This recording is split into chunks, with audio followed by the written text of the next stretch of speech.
Hello. आज हम लोग सबसे पहले आज लोग जानेंगे कोफिशिएंट ऑफ रेस्टिट्यूशन और coefficient of resilience. Coefficient of restitution या कोफिशिएंट ऑफ रेजिलियंस। इसे हम ई से डिनोट करते हैं, स्मॉल ई से। Actually this is given by the Newton, Isaac Newton, और इसे हम न्यूटन के एक्सपेरिमेंट ऑफ इम्पैक्ट के नाम से जानते हैं। इसे किस नाम से जाने हैं? न्यूटन्स एक्सपेरिमेंट ऑफ इम्पैक्ट के नाम से हम जानते हैं। जैसे हमने इसे समझने के लिए पहले ही समझे, पीछे में हमने पढ़ा कि यदि दो बॉडी है,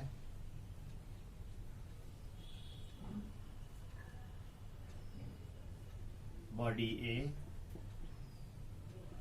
of mass m1, body B of mass m2, this moving with velocity u1, this moving with velocity u2 initially, and such that u1 is greater than u2. After some times दोनों टकराएंगे और टक्कर के बाद ये दोनों टक्कर खाते हैं, दोनों टक्कर खाते हैं, ठीक है। ए है, बी है, और टक्कर के बाद फिर सेपरेट हो जाते हैं। तो ये मूव करता है v2 वेलोसिटी के साथ और ये है v1 वेलोसिटी के साथ, such that v2 is greater than v1.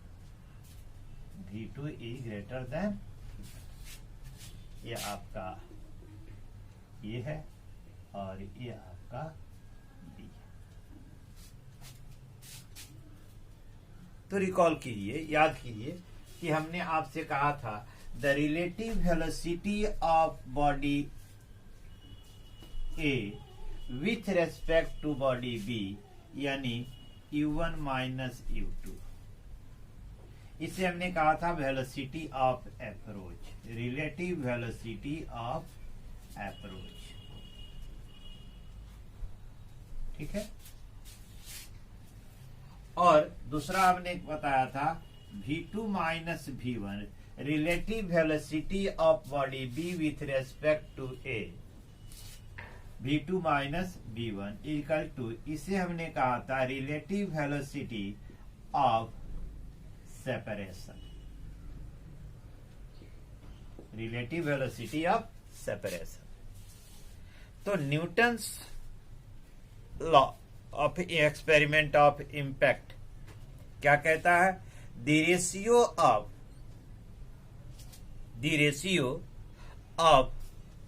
velocity of separation, relative velocity of separation to the relative velocity of approach is called coefficient of restitution. दूसरे शब्दों में कहें कि velocity of separation, velocity, relative velocity of separation बटा relative velocity of approach for any collision. If body get collide and after collision they move separately in the same direction, तब वैसी स्थिति में the ratio of velocity of separation बटा relative velocity of approach, दोनों का जो ratio होगा वह कांस्टेंट होगा। क्या होगा? कांस्टेंट होगा। या किसी भी इलास्टिक कोलिजन के लिए और इन इलास्टिक कोलिजन के लिए, inelastic collision in one dimension, inelastic collision in two dimension, किसी के लिए यह सत्य है। तो यहां हमारा रिलेटिव वेलोसिटी है v2 माइनस v1 बटा u1 minus u2 equal to e। e को हम कहते हैं रिलेटिव वेलोसिटी ऑफ ई को कहते हैं द कोफिशिएंट ऑफ रेस्टिट्यूशन और coefficient of resilience. It clear? तो यह न्यूटन एक्सपेरिमेंट ऑफ इम्पैक्ट के नाम से जानते हैं। और यह कहता है कि इन कोलिजन आइदर इन इलास्टिक और the in elastic collision the relative velocity of separation बटा रिलेटिव वेलोसिटी ऑफ अप्रोच, दोनों का जो रेशियो होता है वह कांस्टेंट होता है। और इसी कांस्टेंट को हम relative coefficient of restitution, coefficient of resilience के नाम से हम जानते हैं। जैसे इसे ई से डिनोट करते हैं। इसे जैसे एक चीज है कि जैसे किसी सरफेस से, किसी ऊंचाई से, जैसे मान लीजिए कि ये जो है आपका h ऊंचाई है, यहां से यहां ये सरफेस है ग्राउंड, यहां से कोई बॉल जो है ड्रॉप किया जाता है। तो ड्रॉप होने के बाद, जमीन से टकराने के बाद यह कितनी ऊंचाई तक उठेगा, इसे पता करते हैं कि वेलोसिटी ऑफ अप्रोच। सबसे पहले क्या होगा? Velocity of approach. तो velocity of approach v square equal to हो गया 2gh। ठीक है? और मान लीजिए कि टकराने के बाद रिबाउंड जो होता है वह जो है h डैश हाइट तक होता है, तब वेलोसिटी ऑफ सेपरेशन है ना v dash square equal to 2gh dash. ठीक है? तो कहता है E equal to velocity of separation बटा velocity of approach v dash square बटा v स्क्वायर इक्वल टू, है ना,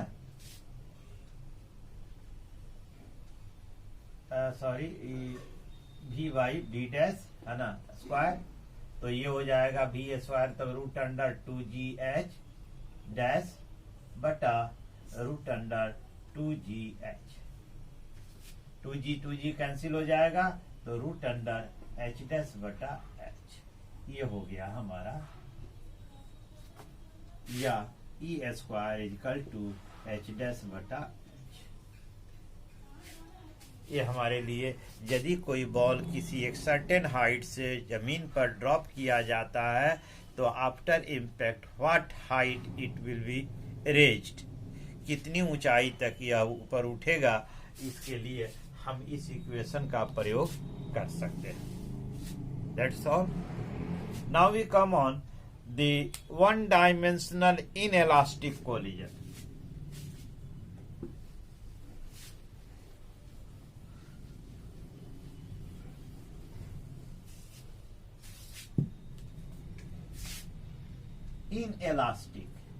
inelastic collision in one dimension. One dimension हो जाने से ये सीधा सा अर्थ है the collision is said to be one dimensional inelastic collision. हम उस कोलिजन को वन डायमेंशनल एलास्टिक कोलिजन कहते हैं, इनएलास्टिक कोलिजन, जिसमें द मोमेंटम कंजर्व, मोमेंटम जो है कंजर्व रहता with some loss of kinetic energy, some loss of the kinetic energy. Clear? And the colliding body move along the same path in same direction after collision। कहता है कि यदि दो body है, suppose that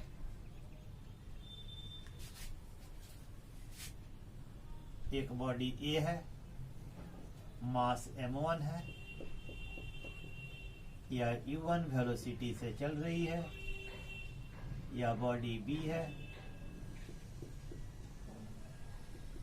या u2 velocity से चल रही है, मास m2 है, ठीक है। Such that u1 greater than u2, after some time, कुछ समय के बाद ए बी से टकराएगा।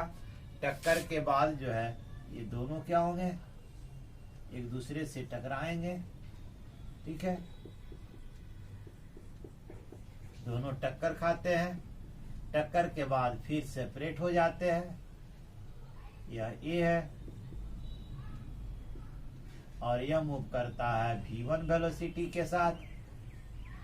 यह बी है,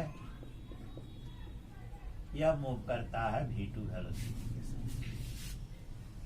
हेड कोलिजन क्या है, इनएलास्टिक, लेकिन इसमें एक कंडीशन क्या हो जाती है कि इसके काइनेटिक एनर्जी, जो इनिशियल काइनेटिक एनर्जी है, फाइनल काइनेटिक एनर्जी सेम नहीं होता, यानी कि फाइनल काइनेटिक एनर्जी में कुछ लॉस हो जाता है। इसी को हम inelastic collision in one dimension पे, the collision is said to be the one-dimensional inelastic collision if the momentum conserved with some loss of kinetic energy, and the colliding body move along the same path in same direction after collision। Collision के बाद दोनों body move करते हैं।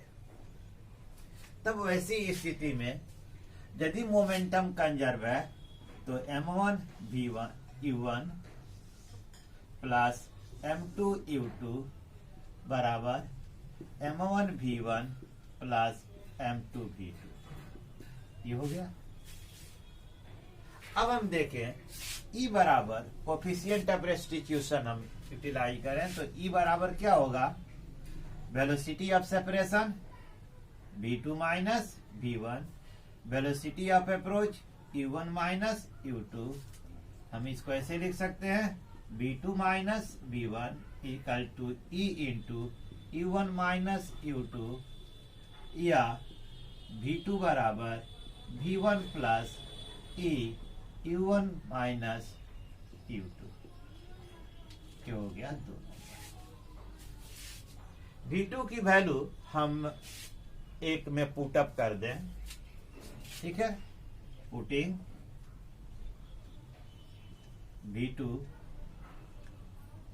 Value of v2 in first, तो क्या पाते हैं, m1 u1 plus m2 u2 equal to m1 v1 plus, ठीक है, v1,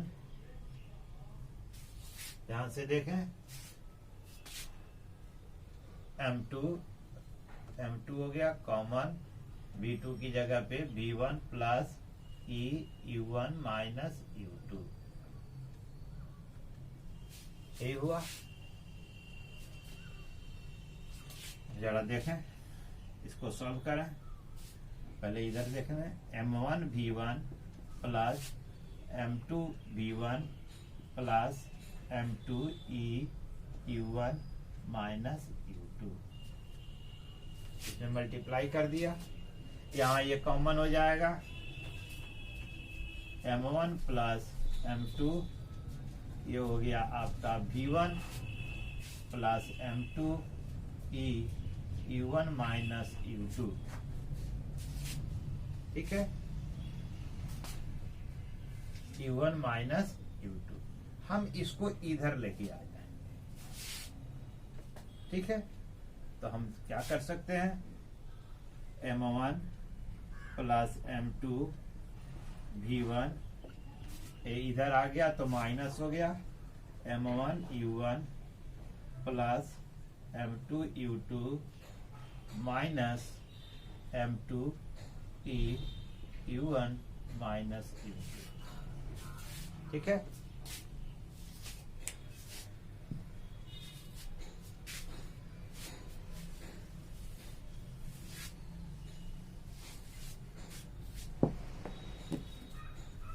देख लें, इसको सिंप्लीफाई कर दें तो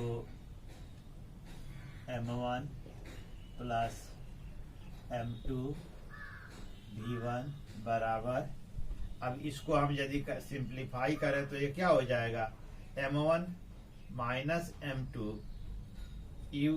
U1 कॉमन हो जाएगा, M1 माइनस EM2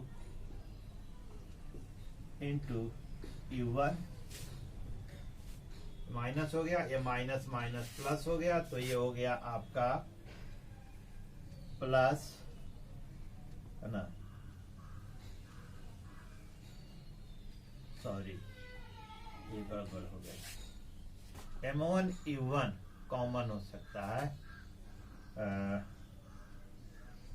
ये कॉमन होगा ना, M2 U2, M2 कॉमन ले लिया तो ये माइनस माइनस प्लस हो गया, तो ये हो गया आपको 1 प्लस E, है ना, इंटू U2, और ये बच गया आपका M2 U1, तो plus M1 minus EM2 into U1। ठीक है, क्लियर। तो इसलिए V1 बराबर क्या होगा, इससे आके डिवाइड लग जाएगा, तो M2 1 प्लस EU2 बटा M1 plus M2 plus M1 minus EM2 बटा M1 plus M2 into U1। It clear, ये हमारा इक्वेशन क्या हो गया, 3 हो गया। अब हमको V2 निकालना है, तो V2 में केवल हमको सबस्क्रिप्ट चेंज कर देना है, ये M2 है तो M1 हो गया, M1 1 प्लस E, U2 है तो U1 हो गया, बटा M1 प्लस M2 जो का त्यो रहेगा, प्लस यहाँ M2 है, M1 है तो M2, यहाँ EM1 बटा M1 plus M2 into U2। केवल कुछ नहीं करना, हमें क्या करना है, सबस्क्रिप्ट केवल जो है चेंज कर देना है, 1 प्लस U1। ठीक है, ये सबस्क्रिप्ट हमको चाहिए, तो इस तरह जो है V1 और V2 हमको याद हो जाएगा। अब यदि देखें इसमें कुछ स्पेशल कैसे ही देखें, ये आपका इक्वेशन नंबर 4 हो गया। ठीक है, यदि E बराबर 1 हो, E बराबर 1 का अर्थ क्या होगा, इलास्टिक कोलिजन। ऐसी स्थिति में क्या है, इलास्टिक कोलिजन। तो इलास्टिक कोलिजन के लिए E बराबर 1, यानी फॉर इलास्टिक कोलिजन। हमेशा ध्यान रखें, इलास्टिक कोलिजन के लिए रेस्टिट्यूशन कोफिशिएंट ऑफ रेस्टिट्यूशन 1 के बराबर हो, ये 1 हो गया, 1 1 2 M1, यहां देखें V1 बराबर 2 M1, ठीक है, बटा M1 plus M2 into U1, plus ये हो गया 1 M1 minus M2, M1 minus M2 बटा M1 plus M2 into U1। ये U2 है पहले वाले में, ये U1। इसी तरह हम ये निकाल सकते हैं, दूसरा भी निकाल सकते हैं।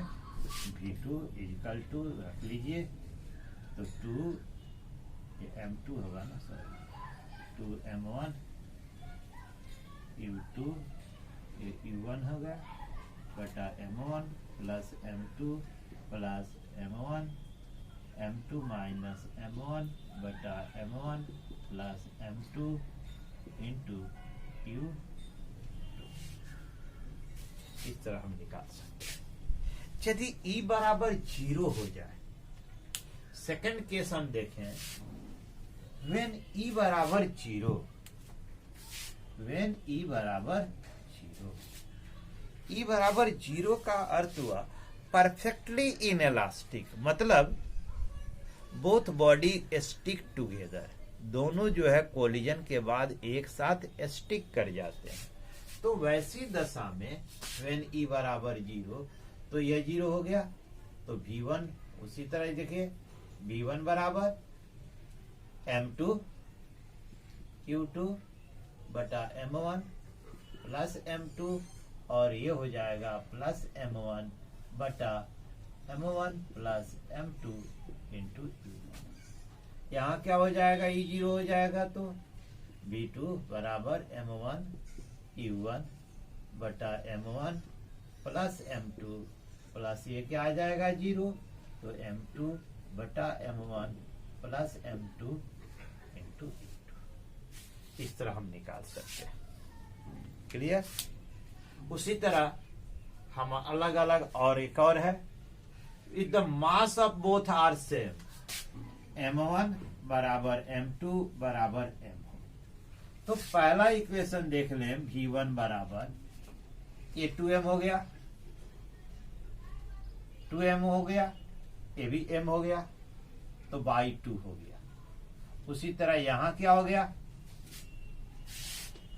M इसमें से कॉमन हो गया, तो 1 माइनस E हो गया, बराबर देख लेते हैं, तो ये हो गया M 1 प्लस E U2 बटा 2M plus M common 1 minus E बटा M प्लस यानी 2M इंटू U1। ये कैंसिल हो गया, तो क्या आया 1 plus E by 2 into U2 plus 1 minus E बटा 2 इंटू U1। कब? जब दोनों बॉडी का मास बराबर हो। ठीक है। इसी तरह एक और केस हम निकाल सकते हैं कि when the one body that is a target body is at rest position. ठीक है। अब हम कैलकुलेट करते हैं कि ये तो हमने किया व्हेन द मोमेंटम कंजर्व, तो उसके जरिए हमने रिलेशन निकाला और उसके भिन्न भिन्न केसेज को हमने देखा। अब हम जो करेंगे loss in kinetic energy, loss in kinetic energy, kinetic energy में लॉस क्या है, तो डेल्टा के यानी लॉस इन काइनेटिक एनर्जी बराबर initial energy minus final kinetic energy. Initial kinetic energy है ना minus final kinetic energy. Initial kinetic energy कितनी थी 1/2 m1 u1 square plus 1/2 m2 u2 square, ये हो गया initial, minus final 1/2 m1 v1 square plus 1/2 m2 v2 square, ये हो गया। क्लियर? इसमें कोई दिक्कत नहीं है। 1/2 सब में कॉमन है, तो 1/2 कॉमन ले लिया, तो m1 u1 square m2 u2 square, ठीक है, minus m1 v1 square plus m2 v2 square. अब इसमें हम क्या करते हैं, m1 प्लस m2 से मल्टीप्लाई और डिवाइड कर लेते हैं, कोई अंतर नहीं आएगा। तो 1/2 m1 प्लस M2 हो गया। तो मल्टीप्लाई किया तो ये हो गया M1 plus M2 into M1 U1 square plus M2 U2 square minus M1 V1 square plus M2 V2 square. अब ये चूंकि लंबा है तो हम इसको एक एक करके सेपरेट सॉल्व करते हैं। जैसे अब लेते हैं, नाउ हम एक पार्ट ये लेते हैं, तब उसके बाद में ये लेते हैं। तो M1 plus M2 into M1 V1 square plus M2 V2 square multiply करते हैं तो हो गया M1 square V1 square plus M1 M2 V2 square. इससे मल्टीप्लाई करते हैं M1 M2 V1 square plus M2 square V2 square, M2 square V2 square. ठीक है, इसमें हम दो चीज करते हैं, 2M1 M2 V1 V2 जोड़ते हैं और घटा भी देते हैं तो कोई अंतर नहीं पड़ेगा। तो देखा M1 स्क्वायर V1 स्क्वायर जोड़ M2 square V2 square plus 2M1 M2 V1 V2। देख लें, इतना हमने इतना जोड़ा है, इतना घटाएंगे भी। अब बच गए ये दो case, plus M1 M2 V1 square plus M1 M2 V2 square minus 2M1 M2 V1 इतना हमने घटा भी लिया, यहां जोड़ा है तो कोई अंतर नहीं।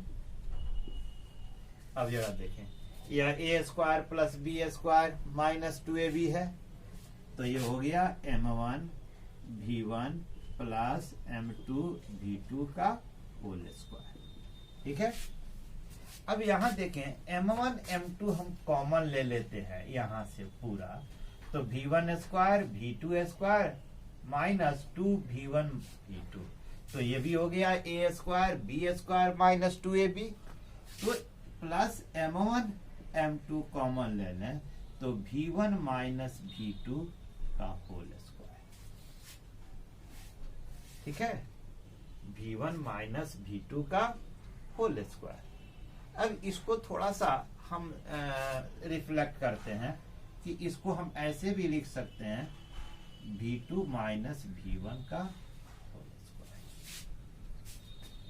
ठीक है, अब चूंकि ये हो गया हमारा इतना, तो इसी प्रकार इसका भी हम निकाल सकते हैं।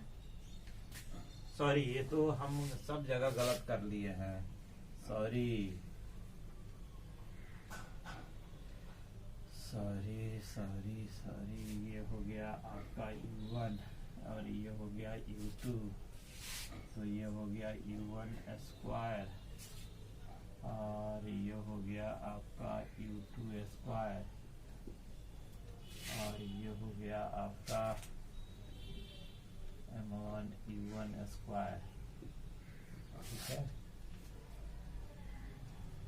और ये हो गया U2 स्क्वायर, ये हो गया U1 स्क्वायर, ये हो गया U2 स्क्वायर, ये हो गया U1 U2 U1, ये हो गया आपका U2 स्क्वायर, ये हो गया U1 U2, फिर इसी तरह ये हो गया U1, ये हो गया U2 और ये हो गया U1 minus U2।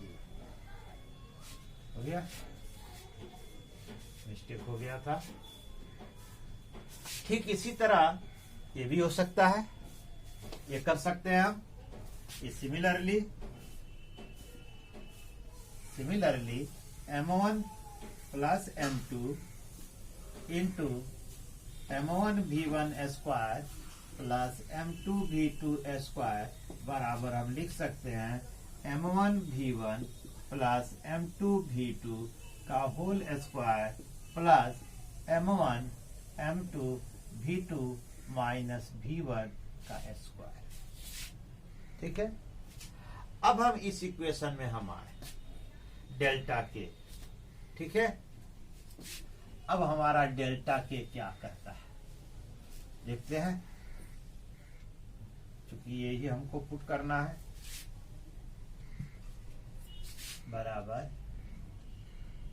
1/2 m1 plus m2, यही है। पहला था ये m1 u1 plus m2 u2 का whole square plus m1 m2 u1 minus u2 का होल स्क्वायर, और ये था माइनस, ये है आपका, ये आया है m1 v1 plus m2 v2 का होल स्क्वायर, है ना, और ब्रैकेट हटाएंगे तो ये क्या हो जाएगा, प्लस तो माइनस हो जाएगा, m1 m2 v2 minus v1 का होल स्क्वायर। ठीक है,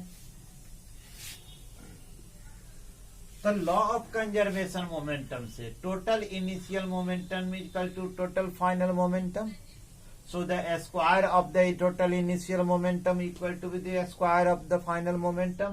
तो ये दोनों तो कैंसिल हो गए क्योंकि दोनों बराबर है, तो बच गया हमारे पास ये। ठीक है, अब देखें 1/2 m1 plus m2 equal to m1 m2।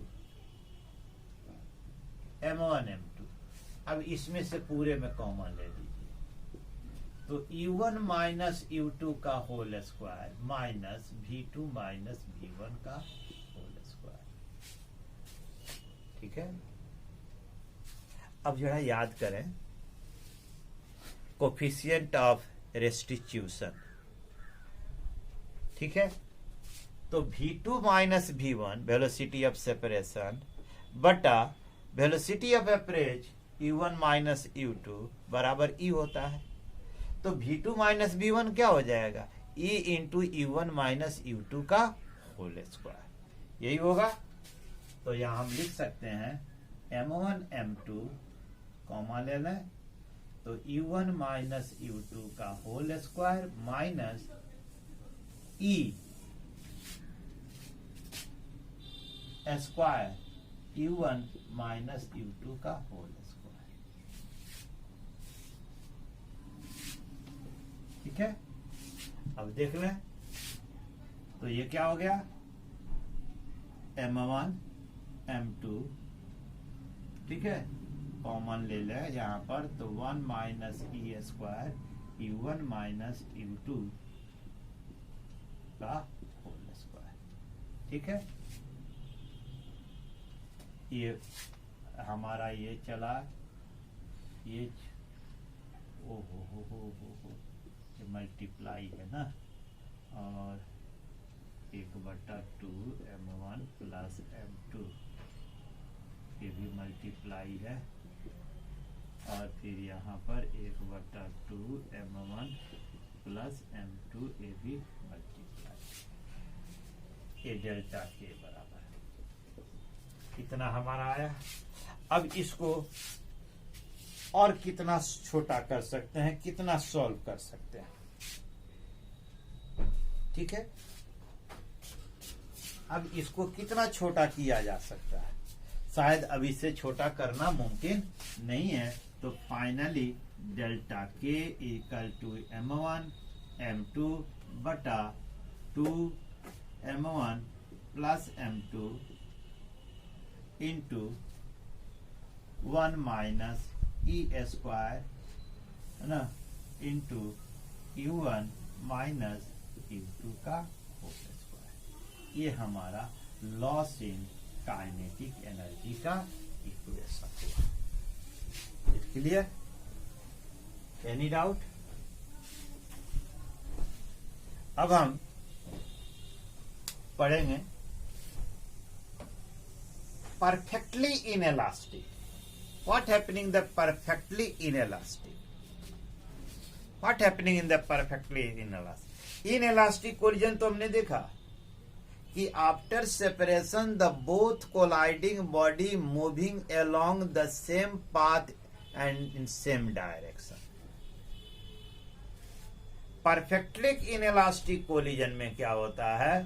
The collision which is said to be the perfectly inelastic collision if the momentum conserved with some loss in kinetic energy and the colliding body stick together and move with a common velocity in same direction after collision. That means the both body stick together. Both body stick together.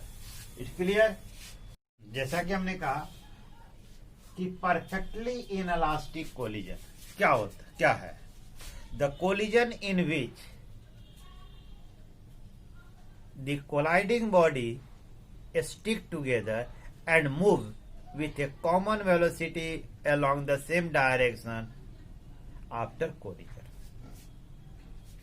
तो जैसा हमने कहा कि पहले आपको जो है body a body B with moving with velocity u1 and u2 having mass m1 and m2 such that u1 is greater than u2 and the collision takes place perfectly inelastic.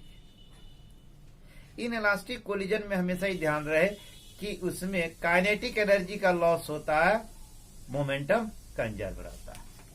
तब momentum conserve m1 u1 plus m2 u2 equal to m1 plus m2 into v।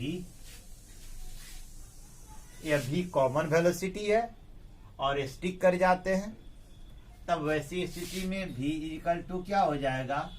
m1 u1 plus m2 u2 बटा m1 plus m2, यही होगा।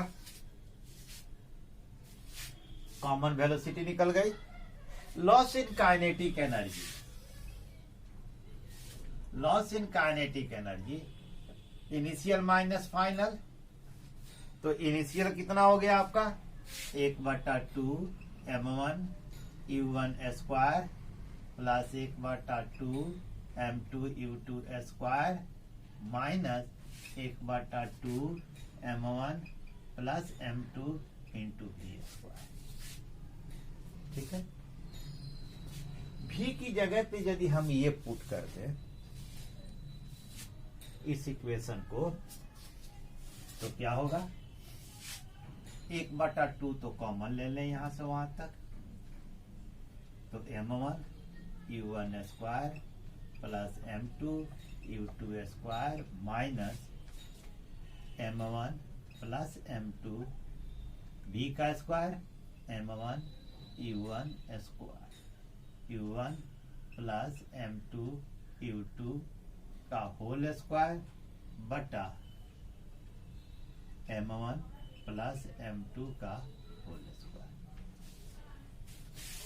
इसमें से ये cut जाएगा, एक बच जाएगा, तो एक को कॉमन ले लें तो यहां मल्टीप्लाई हो जाएगा। तो 1/2 m1 प्लस m2 कॉमन ले लें हम, तो यहां हो जाएगा m1 plus m2 into m1 u1 square plus m2 u2 square minus m1 u1 plus m2 u2 का होल स्क्वायर। यही आएगा। It clear? अब इसको यदि हम सॉल्व करते हैं तो हमारा आता है, क्या आएगा? यानी डेल्टा के बराबर क्या आएगा? m1 m2 बटा 2m1 plus m2 into u1 minus u2 का whole square, u1 minus u2 का होल स्क्वायर। अब इसको हम सोल्व करेंगे तो ये हमारा loss in kinetic energy in perfectly in elastic collision का होता है। ठीक है, अब हम in elastic collision in 2 dimension, तो 2 डायमेंशन में इन इलास्टिक कोलिजन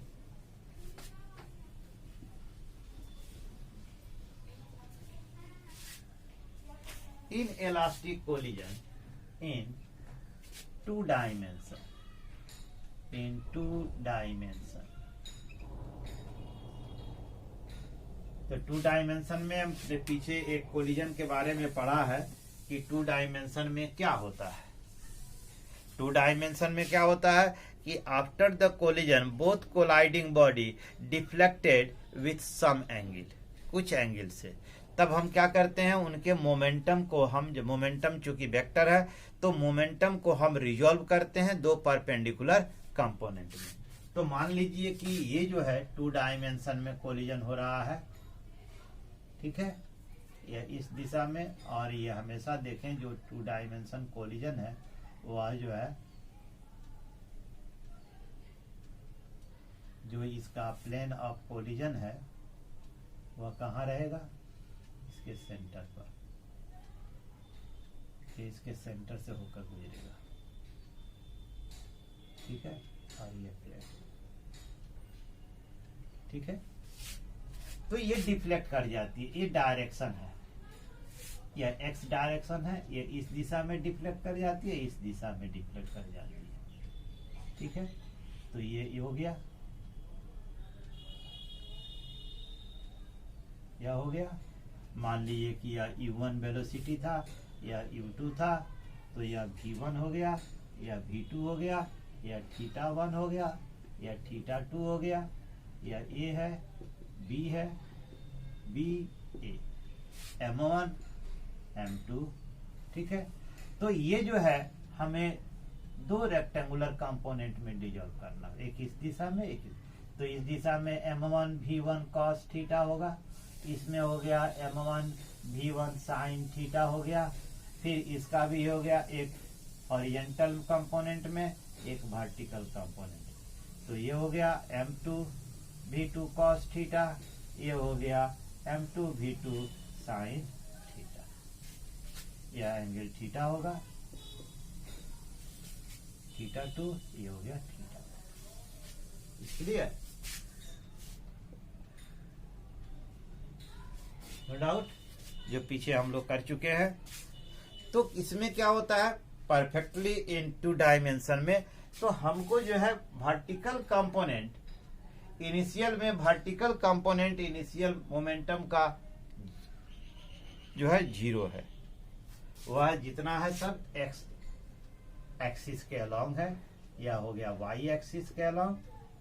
तो वर्टिकल कंपोनेंट 0 है, तो केवल इसमें क्या है हॉरिजॉन्टल कंपोनेंट टक्कर के पहले, तो टक्कर के पहले m1 u1 plus m2 u2, यह टोटल मोमेंटम हुआ।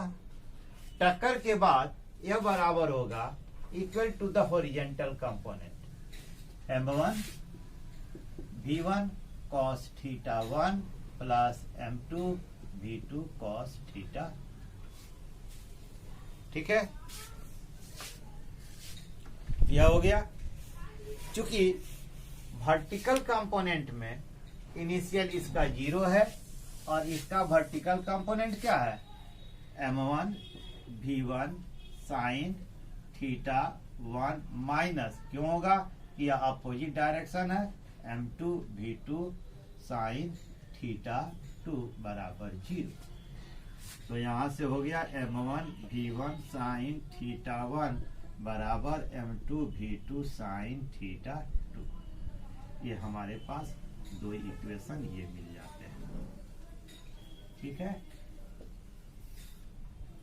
2 इक्वेशन ये मिल जाते हैं। अब हम आते हैं ठीक है। तो यदि हमको ये वैल्यू मालूम हो जाए θ1 θ2 का, तब इसको जो हम कैलकुलेट कर सकते हैं। ये हो गया in the 2 dimension, in 2 dimension.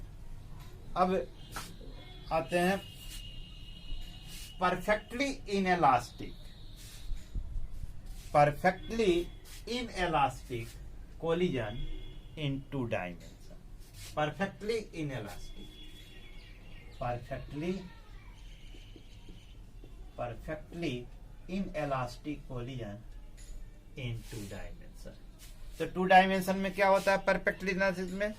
The colliding body stick together and move with the common velocity, move with the common velocity. तो मान लीजिए कि ये जो है, ये दोनों जो है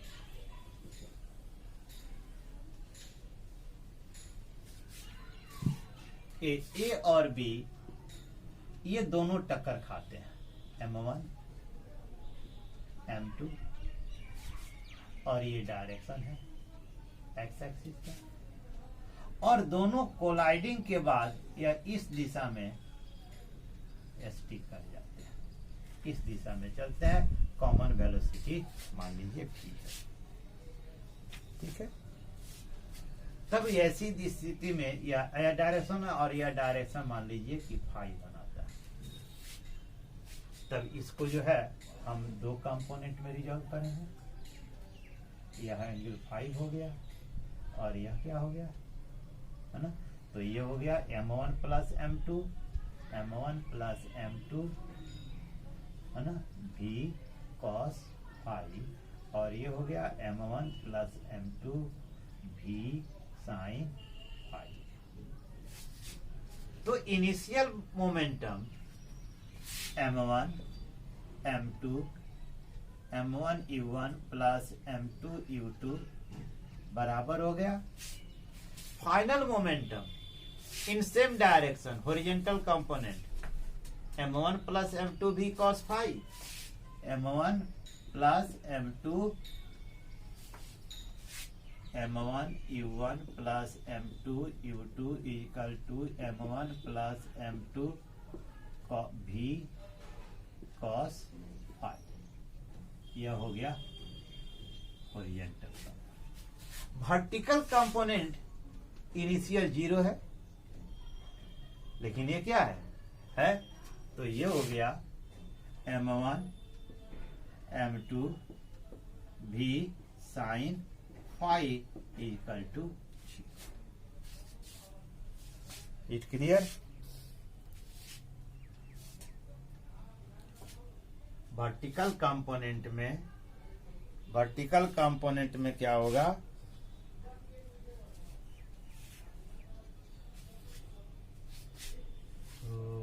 वर्टिकल कंपोनेंट में ठीक है, यदि हम इस कोलाइडिंग को हम ऐसे लेते समझते, और ये होता,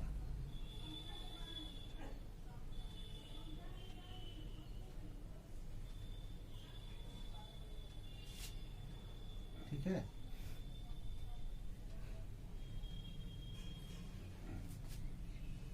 ठीक है, और तब ये ऐसे मूव करेगा,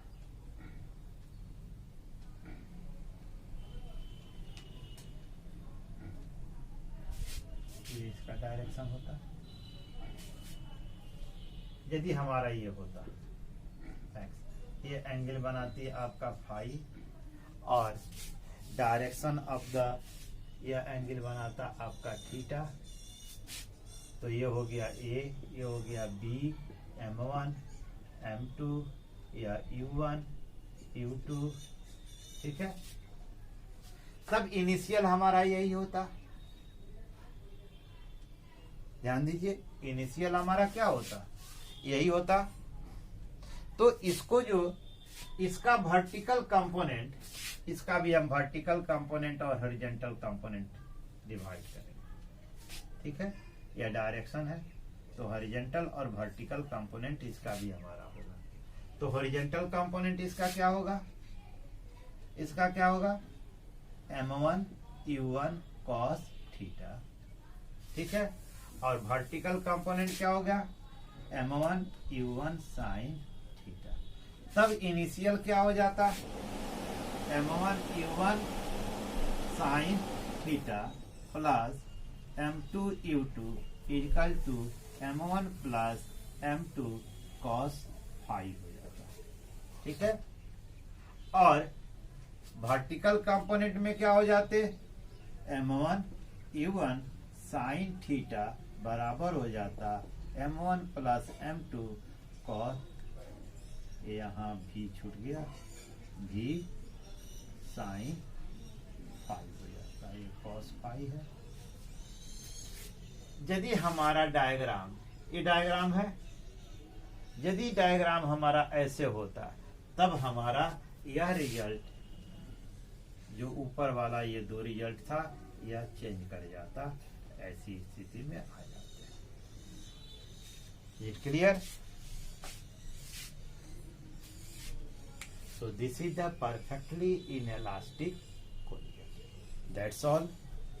Your chapter work, energy and the power is completely finished now.